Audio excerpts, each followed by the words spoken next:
like it just sounds so bizarre. Like, because I check in with my mum every now and then, just for like in regards to like YouTube stuff and that, because God love her, it's all beyond her. Like she doesn't understand. She doesn't understand what any of this is. Like she doesn't even really understand. Like so like they pay you to watch the videos. Like that's her kind of like understanding of how the internet works. You know, she's just a different generation. You know, there's no offense meant by it. But like whenever she checks in, it's like, it's like, Daniel, like I saw your latest stream, and it's like you put a baby in a blender. It's like, yeah, no, I did, Mum. I try and explain this one, and it'll be like, understand that, yeah. So I saw you had a bat in your suit and raised money for charity. It's like, yep, yeah, I did, Mum. It's like it's just beyond her. You know, like God love her. But I imagine that's what it's like for just a lot of people. But it's fun, you know. That's like the main takeaway from it. I would say, and I kind of love about it. Like it's very bizarre, but it's very fun. You know, I wouldn't change it for the world. Like I'd love how like kind of almost stupid it is at times. Like it's just so entertaining.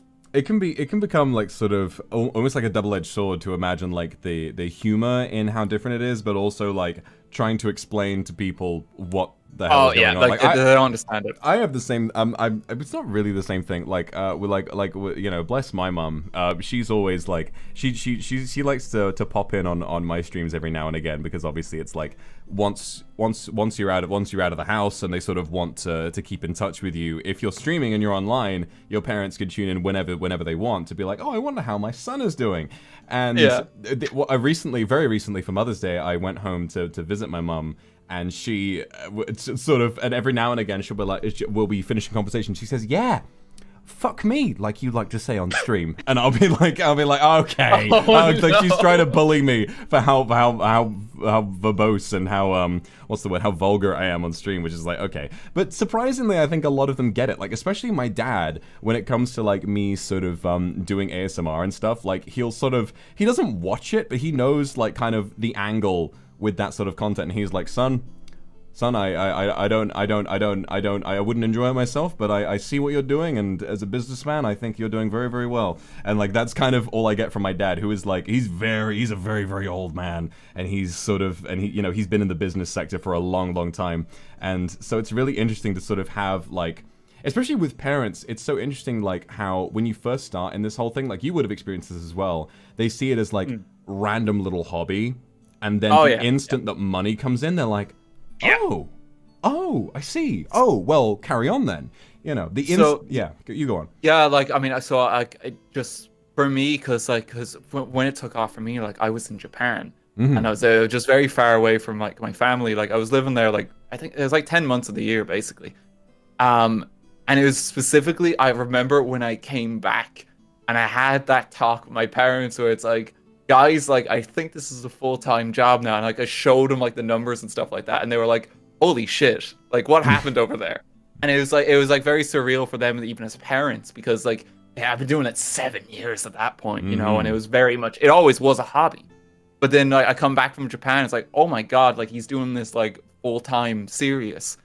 And I remember even then it's like, I had like a sponsor, I think it was with Square Enix lined up by the time I got back. And even they were looking at that. It's like, holy, like, oh my God, those are the guys who make those games you play. And it was like kind of at that moment that it sunk in for them. It's like, oh no, this is something very different now. You know, and I think it can be difficult for parents to kind of come out of that shell sometimes. And I think it just comes from a place of care more than anything. Because like, you know, parents worrying about their children, it's just like, hey, we just want to make sure you don't starve someday and, you know, you have income and shit. And we just want to make sure, you know, you're provided for and secure. You know, which is very much where they're coming from. And it's like, it's almost like a shocking realization. It's like, oh no, that hobby that they were doing now, it's like, that's actually enough to like, for a quite viable and like career. It can be hard for them to kind of change that lens. Because I know even with my parents, like God love them, you know, like just out of care and that, but like a lot of the time when I was making like videos and that as a hobby, they'd be like, you're spending too much time on the computer, you need to go outside. You know, all like, the things that parents say. Like that's what they always say. And like, you know, they're absolutely right in saying it. You know, they're just worried about your well-being. But it's just like adjusting that mindset, especially when it's like it's such like an alien world to them. It can be quite tricky, but it's also very sweet because like I know that although my mom and dad probably still don't really understand what I'm doing, because they don't. Like they just have like it's an alien world to them, but they're very supportive of it, and I know that. And it's like that's it. Like that's fine as long as you're supportive of it, as long as you know that like I'm not going to starve tomorrow. That's grand. That's all I need. Just go.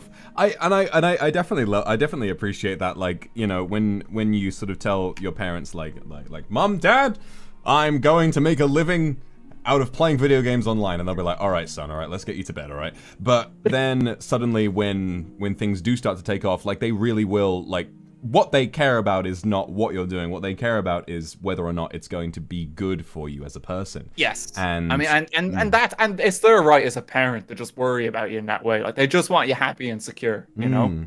One of the funniest things for me is the fact that like my dad very much was like, it's just a hobby, son. Like don't you know, don't get too distracted with it and everything. Like, you know, you need to focus on your career and stuff. And then suddenly when it becomes big, he's very interested in what I'm doing. And what I hear is he's telling all of his friends, specifically, he's such a dad because he's telling his friends A, at the pub, and B, at the golf course. So he tried to tell one of his oldest friends about it, saying like, yeah, so my son is doing this thing with like he's called a VTuber, where it's like, you know, you've got software that sort of tracks your face, and his friend is like, so is it like an animation? Are they gonna draw it while he's live? And they're like, and he's like, well, no. Like, and he told me that. I was like, how would that work? And like the amount of times he tries describing what I do and like where the money comes from, and like his friends will just be like, but what is it? Like what does he actually do? He's like, well, he plays games and chats with people online, and they send him you know, messages that have money in them, and they're like, but what? Like, what does it mean? People like, play him. Yeah, people pay him to play the games. The games. I'm like, well, why? Like, why do they play? Because he's funny, and it's like, why would they pay him if he's funny? And it just sort of goes on like that. Like, it's so new, and it's so weird that it's so new because it feels like such an incredible culture to us that like we must have grown up around, right? Like when, you know, like you mentioned the Yogscast earlier. I was a huge Yogscast fan back in like 2011, 2012 when they were doing the Jaffa Factory and they were doing all of that kind of stuff.